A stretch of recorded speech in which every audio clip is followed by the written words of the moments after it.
Ubiquémonos en la ciudad de Cartagena de Indias, al norte de Colombia, antiguo puerto muy apreciado por la corona española, donde se hicieron una serie de fortalezas dedicadas a proteger los tesoros que venían de Centro y Suramérica y se acumulaban en el puerto de la ciudad de Cartagena para que los galeones recogieran esos tesoros y los llevaran con rumbo a España.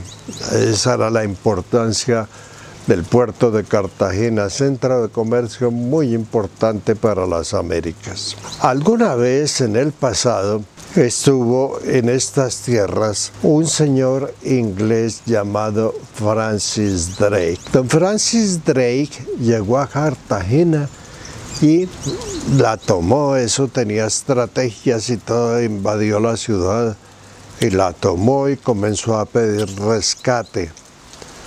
En esa época el rescate era el pedido para liberar a la gente y liberar la ciudad. Dicen las malas lenguas que el señor Francis Drake se dedicó a tomarse sus traguitos, a vivir de la parranda junto con la tropa inglesa, fiestas van, fiestas vienen, obligaban a los habitantes de Cartagena a prepararles las grandes viandas y atenderlos. Entre esas fiestas y eso, desde el comienzo conoció una morena que era supremamente bonita, me imagino yo, para que se fijara, y esa mujer morena lo acompañaba a todo lado. Estando ya para irse después de tanta juerga, tanta bebeta, Simmons, don Francis Drake, en reunión con sus oficiales, algunos les dijo que ya que habían tomado Cartagena tenían la oportunidad de tomar posesión a nombre de la corona británica, que dejara la bandera y dejara una tropa ahí para poder tomar posesión de todo este territorio americano, porque los españoles estaban muy diezmados por alguna causa. El asunto es que la morena, cuando escuchó eso, pienso yo, se escandalizó y tomando trago la última noche algo le dio. A don Francis se le olvidó dejar la tropa, dejar la bandera de la corona británica, dejar la posesión, y estaba tan borracho, tan harto de licor, que tuvieron que llevarlo al buque donde estaba él, un galeón de guerra. Lo llevaron cargado y zarparon. Cuando al fin se recuperó don Francis, todo el mundo extrañado, pues porque no había dado la orden, no se tomó la ciudad de Cartagena.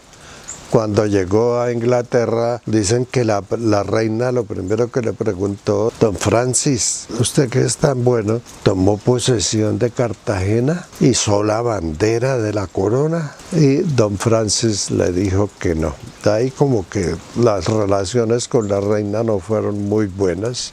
En Cartagena la gente sabía de la morena y estaba con él, y comenzó a repudiarla, hacerle reclamos porque estaba acompañándola. Entonces, dice que la morena les dijo: no señor, yo los salvé. Don Francis mantenía borracho porque yo le daba un bebedizo, y ese bebedizo le hacía olvidar y perder el control. Él se iba a tomar Cartagena, a tomar posesión de Cartagena a nombre de los ingleses, y el bebedizo que le di lo durmió y tuvieron que llevárselo cargado para el buque y zarpar.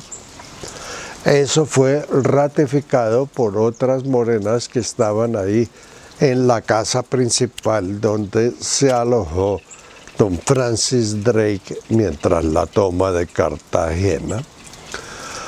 Es una historia, un cuento, un mito, una leyenda, no figura en los libros, en los textos, sino que fue por la tradición oral en la isla de Tierra Bomba, la escuché con los pescadores, y ellos lo narraban entre risas y ese tipo de cosas, muy contentos porque había habido una persona morena que había impedido el ingreso de los británicos a esta tierra de la Nueva Granada.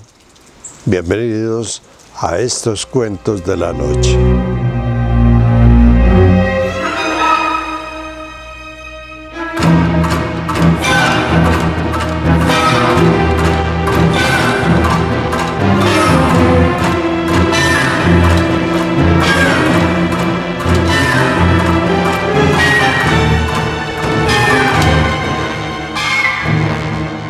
Sigamos con Cartagena. Frente a la ciudad de Cartagena de Indias hay una isla muy grande que se llama la isla de Tierra Bomba. Después de la toma de Francis Drake y otros piratas filibusteros, el rey ordenó, Fernando VI principalmente, ordenó que había que fortificar la ciudad y comenzaron a fortificarla, ese tipo de cosas, y trajeron pólvora. Pero la pólvora no la podían guardar en la ciudad, sino que hicieron en la isla de Tierra Bomba un hueco en la montaña como una cueva y lo protegieron con una puerta de madera reforzada con hierros. Esa puerta duró mucho tiempo. Sin embargo, la puerta la tumbaron, la desocuparon, como todo quedó en ruinas cuando vino la independencia de Colombia, como los castillos de Cartagena no quedaron bonitos como los vemos ahora, todo eso quedó en ruinas. El reloj de la puerta de entrada a Cartagena, eso estaba en ruinas. Y lo mismo pasó con todas las posesiones y castillos españoles después de la independencia.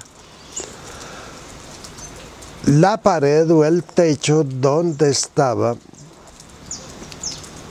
el fortín, el polvorín donde guardaban los españoles todo lo que necesitaban para los cañones, los fusiles, etc. La puerta pues se había caído y el techo se derrumbó. Había un señor, muchacho en ese entonces llamado Checho, según contaban los morenos, que pasando por ahí un día sintió que de la pared de la montaña, ahí cerca a Playa Blanca, donde va mucho turista, le hacían pis, pis, pis, pis. Y él pasaba por ahí, él pis, pis, miraba por todo lado y pis, pis, pis, pis, y no sabía qué era. Hasta que se puso a ponerle cuidado con otros amigos, a poner de dónde venía el pis pis, y el pis pis. Y el pis pis venía de donde había estado el fortín. Eso lo sabían, eso se había derrumbado. Estaba la puerta ahí, entonces se pusieron a escuchar y llamaron a una señora, una morena, ya de edad, para que les dijera que era eso. Entonces la morena dijo, ahí hay un espíritu preso. ¿Cómo así que un espíritu preso? Comenzaron las labores de desocupar, abrir otra vez el hueco, y ya un poquito adelante encontraron un esqueleto. El esqueleto de un soldado español, tenía su uniforme, tenía el fusil. Lo mataron y lo dejaron ahí. Y según la morena, lo que él necesitaba era el descanso de su alma, y lo cogieron, lo metieron en un cajón y lo llevaron a un sitio elevado de la isla de Tierra Bomba. La tumba de ese soldado durante mucho tiempo, hasta los años 70, estuvo allá en la cumbre de una de las montañas de la isla de Tierra Bomba. ¿Cómo hizo la señora Morenaza para saber? ¿Por qué escuchaban el pis, pis? No lo escuchaba todo el mundo, sino que lo escuchaban el Checho, y ellos lo escuchaban Buscaron tesoros, no había nada, lo único que había era el esqueleto de este soldado sin nombre, al que mataron, lo dejaron enterrado allá y su cuerpo lo llevaron a la cumbre. Cuentos del pasado, de tiempos de leyenda. Hay en la entrada a Cartagena, en el Bajo Salmedina, buceando, un faro. Y ese faro está montado por un buque antiguo de cemento. No era de madera, era de cemento. Las corrientes, algo pasó y se hundió. Había un señor, me contaban que todos los años iba allá al faro, donde está el buque hundido, que es muy bonito de bucear, es un paseo supremo, peligroso por la corriente, pero muy bonito, y siempre llevaba un ramito de flores, siempre. Él ya era viejito, pero decían que llevaba muchos años llevando el ramito de flores.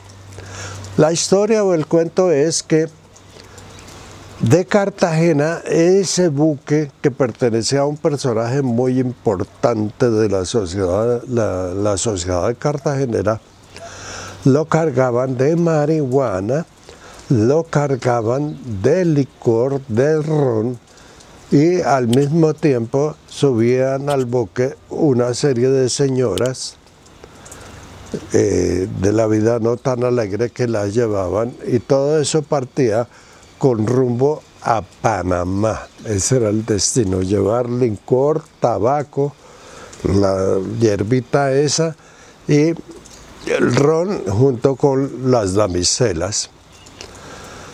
En el buque, una de las damiselas, contaba la historia, una de las damiselas tenía un hijo moreno, y el hijo la acompañaba, no tenía con quién dejarlo.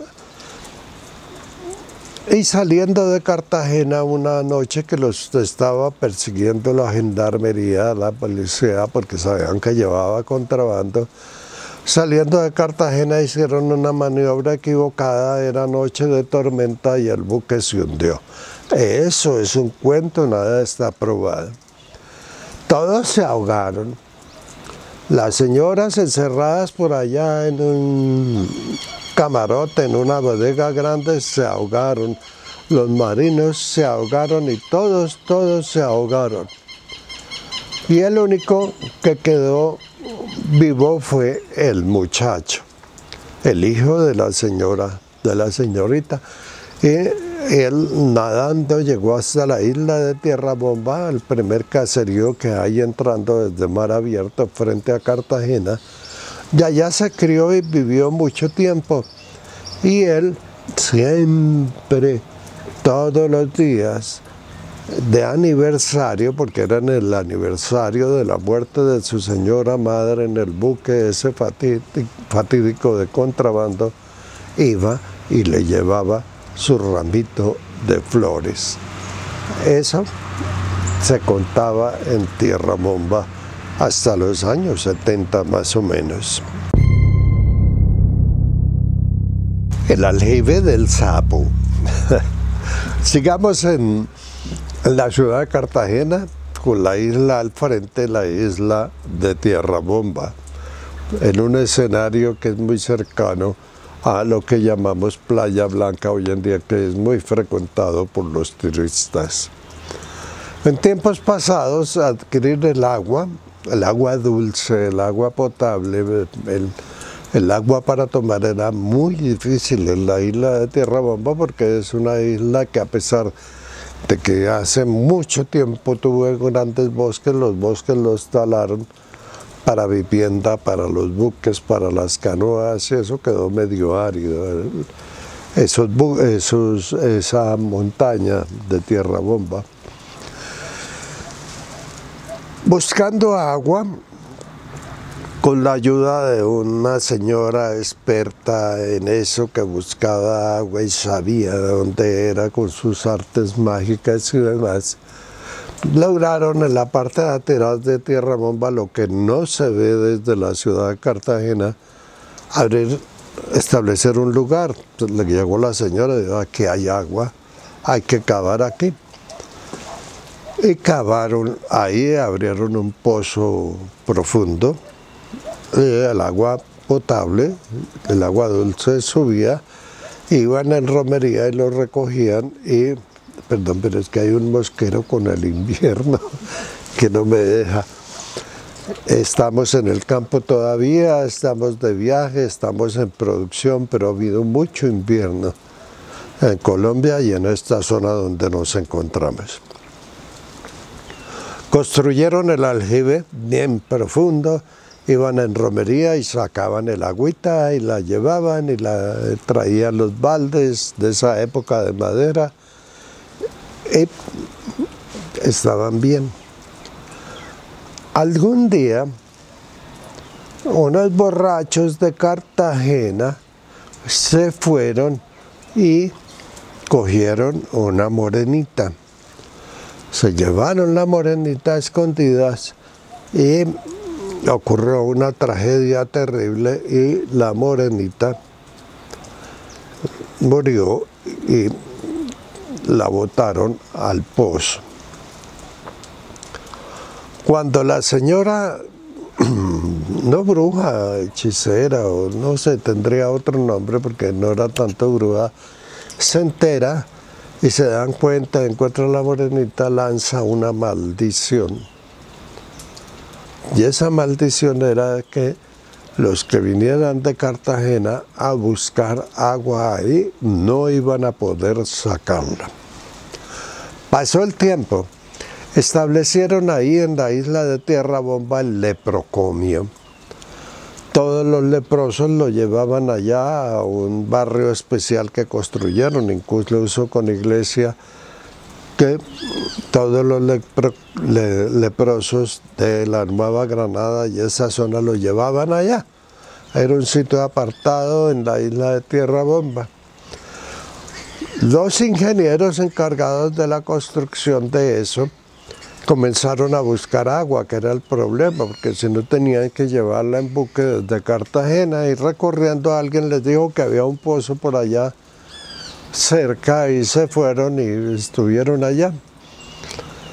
Cuando llegaron al pozo y fueron a sacar agua, en un balde de esos de madera antiguas grandes lo lanzaron, chisporroteó el agua y lo sacaron, y en la salida del agua había un sapo verde grandísimo y furioso que abría la boca y bufaba, y entonces asustados volvieron y lo botaron allá. Varios intentos se hicieron y no pudieron sacar agua del pozo. Los ingenieros blancos, por decirle de alguna manera, diferentes, no de la población de la zona. Varios intentos se hicieron y siempre sacaban un sapo. Botaban los sapos, volvían y lanzaban y salía un sapo grande, amenazador, que bufaba. Entonces abandonaron el proyecto del pozo, del aljibe de los sapos. Una historia sencilla y bonita del pasado de nuestro territorio. Esta mosca me tiene aburrido.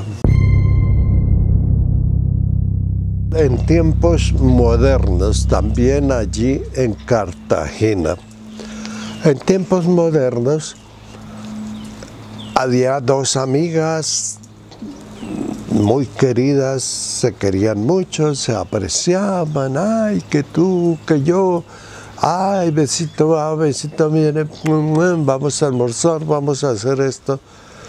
Y bien, un día al señor de una de las casas, como comenzó a irle como a los perros en misa, como decían antiguamente, la vida comenzó a tratarlo a las patadas. Y entonces dijeron, pero ¿qué pasa? Todo está bien, y comenzó eso a darse. Entonces el señor no sabía qué hacer, la mujer La amistad entre las dos señoras se rompió un día por una tontería, se alejaron y no volvieron a hablar. El caso es que este joven, este señor que estaba afectado por la mala suerte y todo eso, buscó una persona que supiera de eso, de hechizos y reiki, que ya se utilizaba en los años 80, y la persona fue y miró y entonces dijo: aquí hay un maleficio, aquí hicieron algo feo. Le estaba diciendo eso cuando levantó algún instrumento que tenía en la mano y la señora y el señor vieron cómo del sofá salía algo, brincó, sonó como una moneda y cayó. Aseguran que lo vieron brincar, que lo vieron caer, que no fue que el señor fuera a sacarlo, que el señor no había entrado, que no tenía oportunidad de meter allá el amasijo ese. El señor, con cuidado y haciendo sus artes mágicas, lo recogió, pidió un papel grande, fueron al patio y lo quemó. Cuando regresaron, el señor dijo: esto todavía no está. Y mirando una matera, se dio cuenta que en la matera había otro envoltorio igual de una moneda con un papel.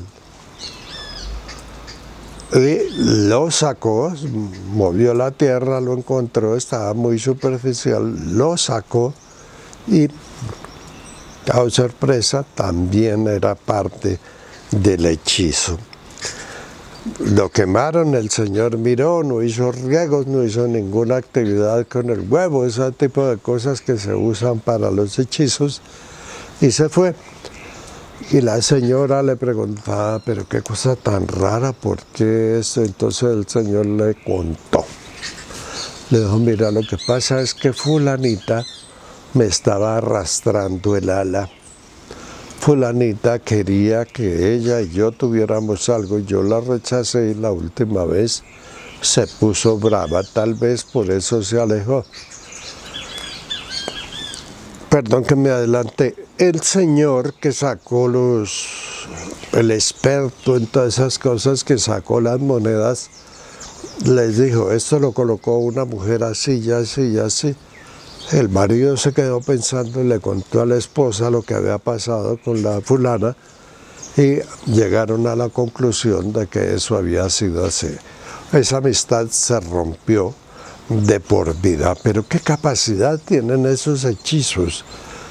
¿Cómo hace uno para protegerse de eso? ¿Por qué lo hacen? ¿Será que son efectivos o son imaginaciones? ¿O simplemente estaba pasando una racha común y corriente de cambio? No se sabe, pero dicen que las hay, las hay.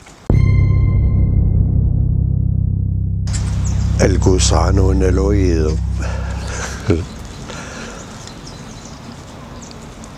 Un joven universitario de la Universidad Nacional, estudiante de medicina, tenía a su novia en el barrio y al mismo tiempo comenzó a tener una relación con una compañera de estudio en la Facultad de Medicina. La novia del barrio, aterrada de que él estaba cambiando mucho, le comenzó a molestarse y se puso intensa. ¿Cómo es que dicen ahora? Tóxica. Y el muchacho definitivamente dijo: no más, esto se acabó, yo me quedo con fulanita, y siguió con su fulanita de la Facultad de Medicina. Y un día, saliendo de la casa, se encontró con la novia del barrio, y la novia del barrio, sin mediar palabra, sorpresivamente se acercó y le dio un beso en el oído. Le metió la lengua. Eso se acuerda él. Pasaron unos días y él comenzó con una molestia en el oído y con una molestia en el oído y con una molestia en el oído. Y entonces, como estaba ahí en medicina, le preguntó a uno de los profesores que qué sería, porque eso, entonces el profesor le miró y sí, efectivamente tenía rojo, irritada la entrada del oído y todo eso. Lo llevaron donde un especialista de ahí mismo de la universidad. Él lo miró con el aparato de eso, sacó una pinza, estése quieto, le echaron algo de anestesia esa de rociar, estése quieto, cogió algo y comenzó a sacar, y era una cosa, según cuenta, un gusano negro delgadito dentro del oído. Lo sacó. Él no podía creer eso que le estaba pasando. Le contó a la mamá, ya le había contado el beso en el oído y que la punana esa tóxica lo había molestado mucho, y entonces cayó en cuenta que pudo ser ella. No se sabe. Otro cuento, chiquito ya para terminar. En una finca, en el campo, en el departamento de Santander, había un árbol frondoso. Y un día cualquiera, sin ninguna razón, comenzaron a llegar los chulos, los opilotes que llaman en la costa, los chulos comenzaron a llegar y se paraban en el palo, y eso tan molesto, y comenzaron a notar un olor a muerto, a carne en descomposición. ¿Esto qué es? Los chulos, eso, no sé qué. Trataban de espantarlos y no se podía. En la zona había un vecino que sabía de todas esas artes de la guaquería y ese tipo de cosas. Y entonces, mire, ¿qué hago para quitar esos chulos de ahí, de ese árbol y ese olor que traen y eso? El señor fue y revisó y, resumiendo, les dijo: no, los chulos están aquí, es por el olor, y el olor viene de aquí abajo, tenemos que abrir. Hizo medidas, olió aquí, olió allá, sacó tierra con un barretón, la olía y caben aquí. Cavaron ahí, había una olla de barro con algunas monedas. No eran doblones, monedas de oro y plata que se utilizaron en la Armada de Granada durante mucho tiempo después de la independencia. Sacaron ese tesoro, los chulos avisaron el olor a muerto, no pudieron relacionar por qué se producía el olor a muerto y la llegada de los chulos, que supuestamente, según el señor, llegaban, eran atraídos por el olor que venía ahí. El señor es que les dijo que era que el tesoro se estaba pudriendo, estaba a punto de desaparecer, y el alma dueña de ese tesoro quería avisar que lo sacaran para poder descansar. Eso es parte del folclore de Colombia, es parte del folclore de muchas historias en nuestro país. Para mí y para Vivianita, viajando con estos días de lluvia que no nos han dejado explorar, ha sido un verdadero placer estar con ustedes, acompañándolos en esta noche de jueves en Cuentos de Fantasía. Cuentos son. A nuestros miembros, gracias por su apoyo, estamos viajando gracias a ustedes. A los que comentan y se han unido a nuestro canal, muy amables por su compañía, muy gentiles. Les deseamos una feliz semana. Muchas gracias.